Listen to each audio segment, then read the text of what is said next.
I first met in person with Mary E. in the summer of 2007. I had arranged with her husband for 15 years, Terrence, to see her for an interview. Mary had initially agreed, since I was not a newsman but rather an amateur writer gathering information for a few early college assignments, and if all went according to plan, some pieces of fiction. We scheduled the interview for a particular weekend when I was in Chicago on unrelated business, but at the last moment Mary changed her mind and locked herself in the couple's bedroom, refusing to meet with me. For half an hour, I sat with Terrence as we camped outside the bedroom door. I listened and took notes while he attempted fruitlessly to calm his wife. The things Mary said made little sense, but fit with the pattern I was expecting. Though I could not see her, I could tell from her voice that she was crying. And more often than not, her objections to speaking with me centered around an incoherent diatribe on her dreams, or her nightmares. Terrence apologized profusely when we ceased the exercise, and I did my best to take it in stride. Recall that I wasn't a reporter in search of a story, but merely a curious young man in search of information. Besides, I thought at the time, I could perhaps find another similar case if I put my mind and resources to it. Mary E. was a sysop for a small Chicago-based bulletin board system in 1992 when she first encountered Smile.jpg, and her life changed forever. She and Terrence had been married for only 5 months. Mary was one of an estimated 400 people who saw the image when it was posted as a hyperlink on the BBS, though she is the only one who has spoken openly about the experience. The rest have remained anonymous or are perhaps dead. In 2005, when I was only in 10th grade, Smile.jpg was first brought to my attention by my burgeoning interest in web-based phenomena. Mary was the most often cited victim of what is sometimes referred to as Smile.dog, the being Smile.jpg is reputed to display.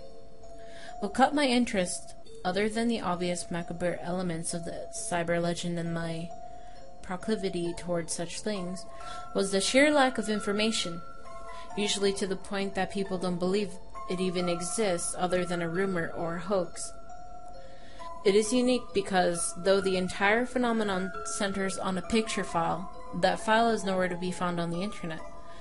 Certainly many photo-manipulated simulacra litter the web, showing up with the most frequency on sites such as the image board 4chan, particularly the X-focused paranormal subboard.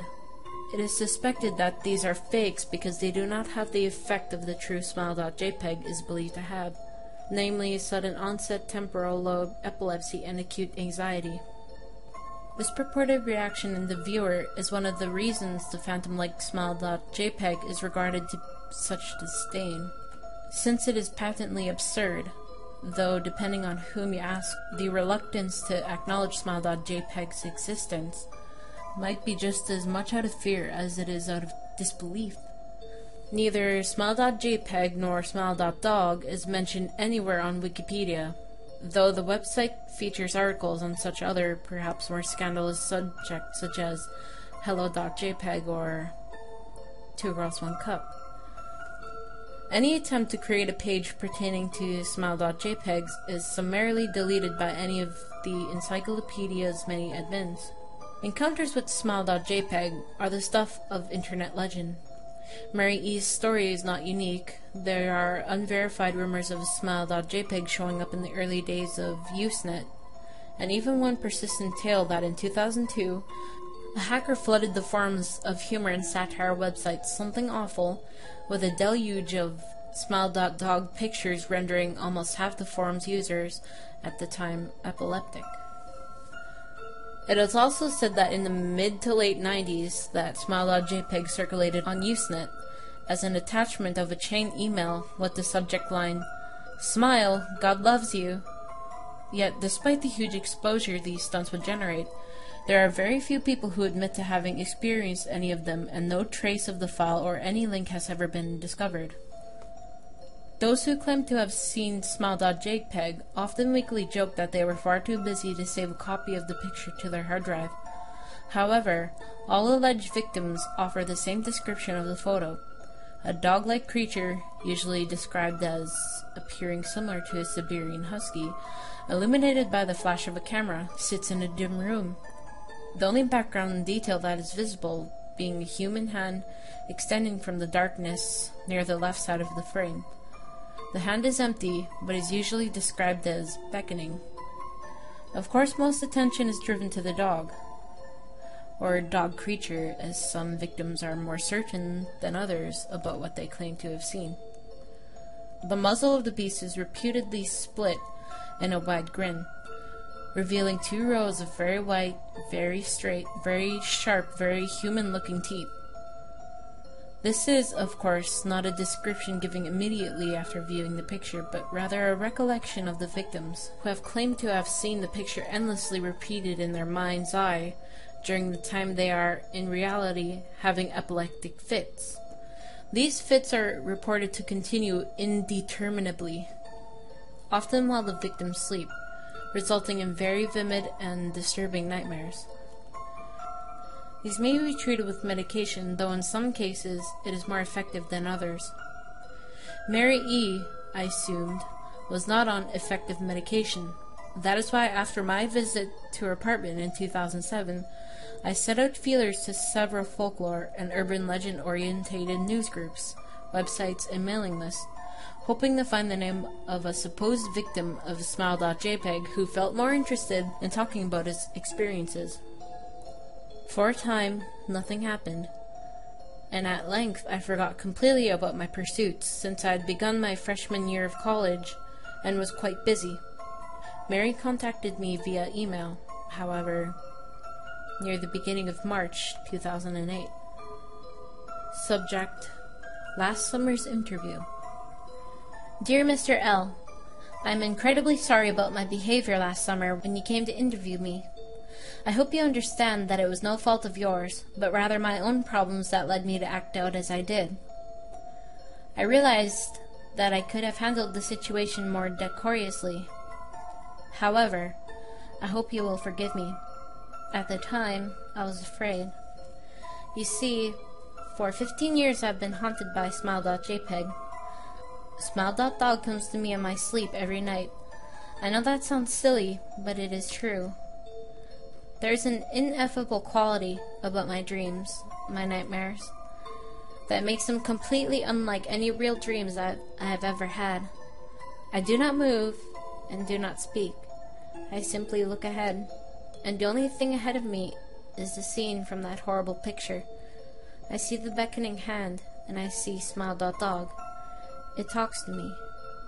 It is not a dog, of course, though I'm not quite sure what it really is. It tells me it will leave me alone, if I only do as it asks. All I must do, it says, is spread the word. That is how it phrases its demands, and I know exactly what it means. It wants me to show it to someone else. And I could. The week after my incident, I received in the mail a manila envelope with no return address. Inside was only a 3.5-inch floppy diskette. Without having to check, I knew precisely what was on it. I thought for a long time about my options. I could show it to a stranger, a co-worker. I could even show it to Terrence, as much as the idea disgusted me. And what would happen then? Well, if Smile.dog kept its word, I could sleep. Yet if it lied, what would I do? And who is to say something worse would not come for me if I did as the creature asked? So I did nothing for 15 years, though I kept the diskette hidden amongst my things. Every night for 15 years, Smile.dog has come to me in my sleep and demanded that I spread the word. For 15 years I've stood strong, though there have been hard times. Many of my fellow victims on the BBS board, where I first encountered Smile.jpg, stopped posting. I heard some of them commit suicide. Others remain completely silent, simply disappearing off the face of the web. They are the ones I worry about the most. I sincerely hope you will forgive me, Mr. L. But last summer when you contacted me and my husband about an interview, I was near the breaking point. I decided I was going to give you the floppy diskette. I did not care if Smile.dog was lying or not. I wanted it to end. You were a stranger, someone I had no connection with, and I thought I would not feel sorrow when you took the diskette as part of your research and sealed your fate. Before you arrived, I realized what I was doing. I was plotting to ruin your life. I could not stand the thought, and in fact I still cannot. I am ashamed, Mr. L, and I hope that this warning will dissuade you from further investigation of Smile.jpg.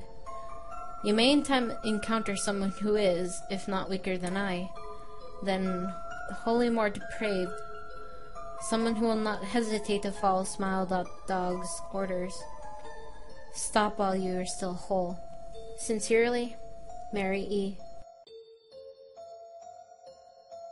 Terrence contacted me later that month with the news that his wife had killed herself.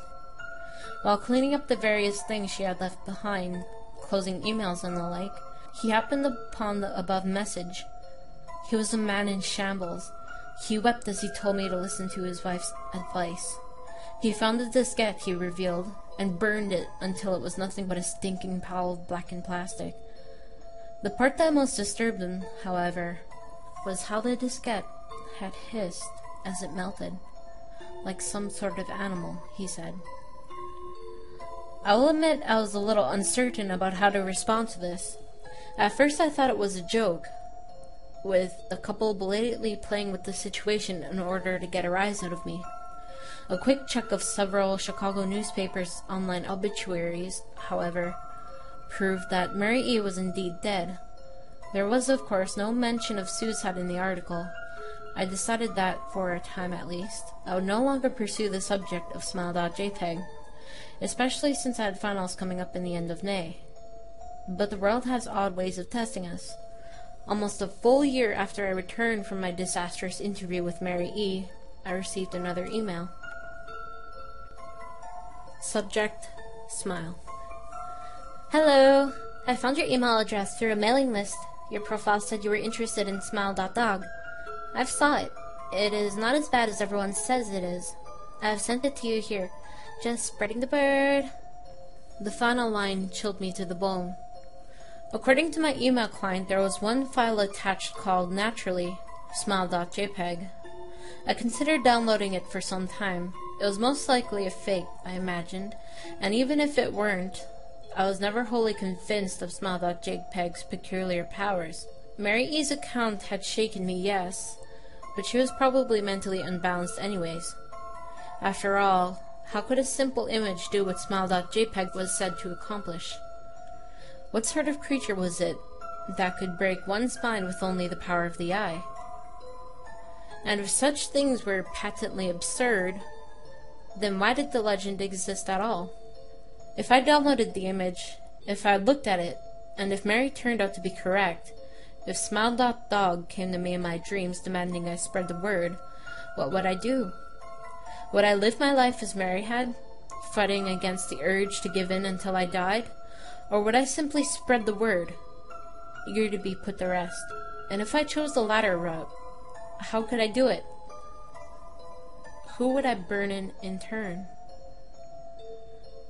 If I went through with my early intention to write a short article about Smile.jpg, I decided I could attach it as evidence, and anyone who read the article, anyone who took interest, would be affected.